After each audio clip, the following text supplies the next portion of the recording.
Hello friends, welcome to my channel. இன்றைக்கி இந்த வீடியோவில் நம்ம என்ன பார்க்க போகிறோம் அப்படின்னா, கொஞ்சம் வித்தியாசமான ஒரு குழம்பு ரெசிபி தான் பார்க்க போகிறோம். நான் இன்றைக்கி இந்த குழம்பை கத்திரிக்காய் கூட பலாக்கொட்டை ஆட் பண்ண போகிறேன். டேஸ்ட் ரொம்பவே நல்லாயிருக்கும்.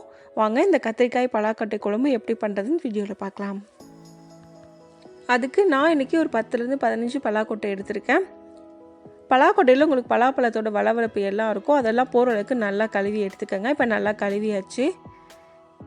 நல்லா கழுவுனதுக்கப்புறமா குக்கரில் சேர்த்து தண்ணி ஊற்றி ஒரு 2லேருந்து 3 விசில் வரைக்கும் வேக வச்சுக்கோங்க.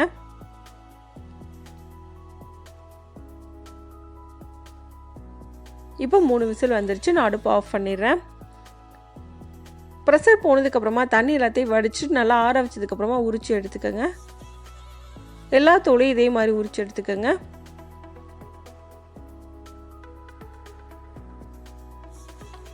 இதே மாதிரி எல்லா தோலையும் நல்லா உரித்து எடுத்துக்கணும். இப்போ நமக்கு பலாக்கொட்டை ரெடி ஆயிடுச்சு. அடுத்து ஒரு மிக்ஸி ஜார் எடுத்துக்கிறேன். அதில் ஒரு தக்காளியை 4ஆக கட் பண்ணி நான் ஆட் பண்ணிக்கிறேன்.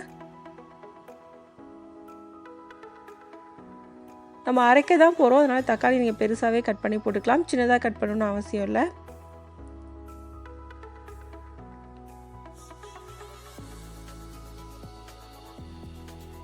அடுத்து இது கூட 1/2 ஸ்பூன் மஞ்சள் தூள் சேர்க்குறேன்.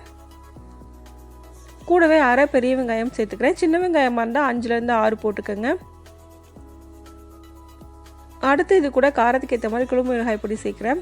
நான் இன்றைக்கி 2 ஸ்பூன் அளவுக்கு சேர்க்குறேன். நீங்கள் காரத்துக்கு ஏற்ற மாதிரி கூடவோ குறைச்சலோ சேர்த்துக்கோங்க.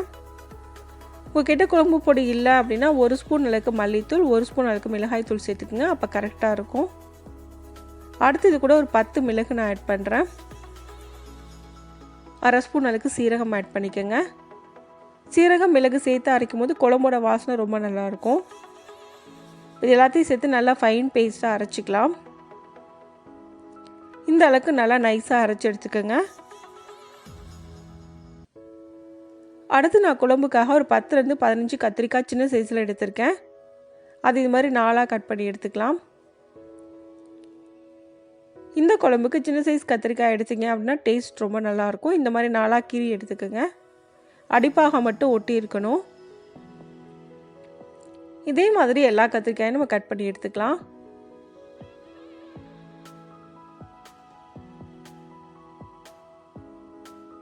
இப்போ எல்லா கத்திரிக்காயும் கட் பண்ணியாச்சு. நல்லா கழுவி எடுத்துக்கோங்க. கத்திரிக்காயை கட் பண்ணி தண்ணியில் போட்டு வச்சுக்கோங்க. அப்போ தான் கலர் சேஞ்ச் ஆகாமல் இருக்கும். இந்த மாதிரியே எல்லா கத்திரிக்காயும் கட் பண்ணி எடுத்துக்கோங்க. அடுத்து ஒரு கடாயில் 3 ஸ்பூன் அளவுக்கு எண்ணெய் ஊற்றுறேன். எண்ணெய் ஹீட் ஆனதுக்கப்புறமா 1/2 ஸ்பூன் கடுகு லைட்டாக வெடித்ததுக்கப்புறமா 1/2 ஸ்பூன் உளுந்தம்பருப்பு. இது ரெண்டும் நல்லா ஃப்ரை ஆனதுக்கப்புறமா 1/2 ஸ்பூன் சீரகம்.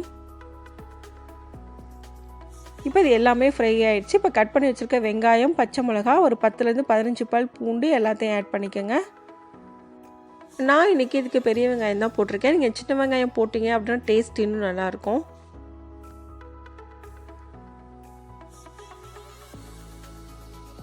இப்போ இதுக்குள்ள 2 காஞ்ச மிளகா நான் ஆட் பண்ணுறேன். கொஞ்சமாக கருவேப்பிலை சேர்த்துக்கோங்க. எல்லாத்தையும் சேர்த்து நல்லா மிக்ஸ் பண்ணதுக்கப்புறமா நம்ம அரைச்சி வச்சுக்க தக்காளி பேஸ்ட் அதில் ஆட் பண்ணிடலாம். நீங்கள் தக்காளியை கட் பண்ணி கூட போடலாம். ஆனால் இது மாதிரி அரைச்சிட்டு போடும்போது குழம்போட டேஸ்ட்டும் நல்லாயிருக்கும். குழம்பு ரொம்ப திக்காகவும் கிடைக்கும். இது எல்லாத்தையும் சேர்த்து நல்லா மிக்ஸ் பண்ணிக்கோங்க. தக்காளியோட பச்சை வாசனை போகிறதுக்காக இது நல்லா ஃப்ரை பண்ணணும். நல்லா ஃப்ரை ஆகி உங்களுக்கு எண்ணெய் ஃபுல்லாக பிரிஞ்சு வரும். அந்த ஸ்டேஜில் நம்ம கட் பண்ணி வச்சுக்க கத்திரிக்காய் இது கூட ஆட் பண்ணிக்கலாம். கத்திரிக்காயை சேர்த்து 2லேருந்து 3 நிமிஷம் போல் ஃப்ரை பண்ணிக்கோங்க.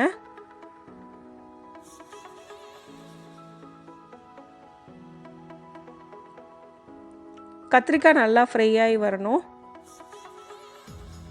இப்போ இதை சிம்மில் வச்சு 2 நிமிஷம் போல் நம்ம மூடி வச்சிடலாம். இப்போ 2 நிமிஷத்துக்கு அப்புறமா நான் ஓப்பன் பண்ணி பார்க்குறேன். கத்திரிக்காய் ஃபுல்லாகவே நல்லா ஃப்ரை ஆகிருக்கு. நல்லா ஒரு தடவை மிக்ஸ் பண்ணி விட்டுக்கோங்க. கத்திரிக்காய் நல்லா ஃப்ரை ஆகி இந்தளவுக்கு கலர் சேஞ்ச் ஆகணும். அந்தளவுக்கு ஃப்ரை பண்ணிக்கோங்க. அப்போ தான் குழம்போட டேஸ்ட் நல்லாயிருக்கும். இப்போ இது கூட ஒரு எலுமிச்சம்பழம் அளவுக்கு புளியை கரைச்சி ஆட் பண்ணிக்கோங்க. தண்ணி தேவைப்பட்டால் தண்ணி நீங்கள் ஆட் பண்ணிக்கலாம். எனக்கு தண்ணி தேவைப்படலை, நான் எதுவும் ஆட் பண்ணல. இப்போ இதை நல்லா மிக்ஸ் பண்ணிக்கோங்க. நல்லா மிக்ஸ் பண்ணதுக்கப்புறமா இதை மூடி மீடியம் ஃப்ளேமில் ஒரு 10 நிமிஷம் போல் நம்ம வேக வச்சுக்கலாம். அடுத்து ஒரு பேனில் 1 ஸ்பூன் அளவுக்கு எள்ளு சேர்க்குறேன். எள்ளை லைட்டாக ஃப்ரை பண்ணிக்கோங்க. எண்ணெய் எதுவும் ஊற்ற தேவையில்லை, ட்ரை ரோஸ்ட் பண்ணால் போதும்.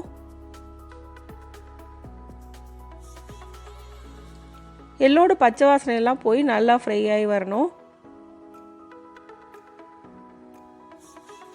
இப்போ இது நல்லா ஃப்ரை ஆகிடுச்சு. இது கூட அரை கப் அளவுக்கு தேங்காய் துருவல் சேர்த்துக்கோங்க. அதையும் சேர்த்து நல்லா ஃப்ரை பண்ணிக்கணும்.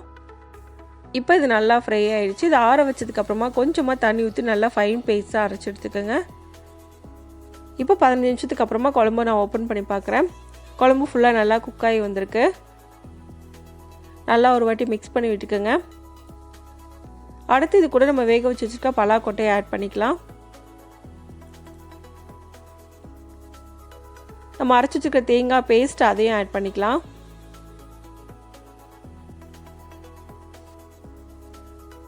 இப்போ இது கூட ஃபைனலாக உப்பு சேர்த்துக்கோங்க. உப்பு நம்ம முதல்லையே போட்டுட்டோம் அப்படின்னா கத்திரிக்காயில் உப்பு அதிகமாக இருக்கும். ஆனால் பலாக்கொட்டையில் உப்பு எதுவுமே இருக்காது. அதனால் பலாக்கொட்டையெல்லாம் சேர்த்ததுக்கப்புறமா ஃபைனலாக உப்பு சேர்த்துக்கோங்க. இப்போ இதை நல்லா மிக்ஸ் பண்ணிக்கோங்க. மிக்ஸ் பண்ணிட்டு 2லேருந்து 3 நிமிஷம் போல் குக் பண்ணால் போதும். குழம்பு நல்லா குக் ஆனதுக்கப்புறமா உங்களுக்கு ஆயில் செப்பரேட்டாக பிரிஞ்சு வரும். அந்த ஸ்டேஜில் நம்ம அடுப்பை ஆஃப் பண்ணிடலாம். இப்போ நமக்கு ரொம்ப ஹெல்த்தியான கத்திரிக்காய் பலாக்கொட்டை குழம்பு ரெடி ஆயிடுச்சு. இந்த ரெசிபியை இதே மெத்தடில் நீங்களும் செஞ்சு பாருங்கள். இந்த வீடியோ உங்களுக்கு பிடிச்சிருந்தா லைக் பண்ணுங்கள், ஷேர் பண்ணுங்கள், கமெண்ட் பண்ணுங்கள். மறக்காமல் சேனலை சப்ஸ்கிரைப் பண்ணுங்கள். தேங்க்ஸ் ஃபார் வாட்சிங்.